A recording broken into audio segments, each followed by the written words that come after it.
மகிழ்கிறேன். எப்பொழுதும் ஒரு கூட்டத்தில் பேச போகின்ற பொழுது ஒரு வாக்குமூலத்தை சொல்லிவிட்டு என் பேச்சை தொடங்குவது என் வழக்கம். அதையே இந்த வேலூர் புத்தக திருவிழாவிலும் சொல்லிவிட்டு என்னுடைய சிந்தனைகளை உங்களுக்கு முன்னால் வைக்கலாம் என்று நினைக்கிறேன்.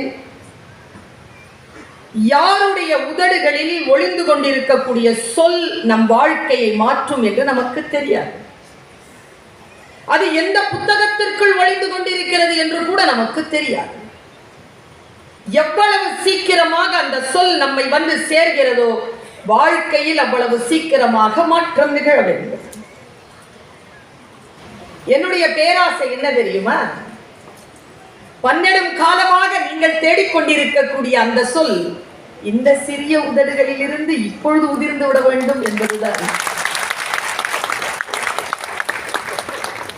ஆனால் இதில் கொஞ்சம் எச்சரிக்கையாக நாம் இருக்க வேண்டும்.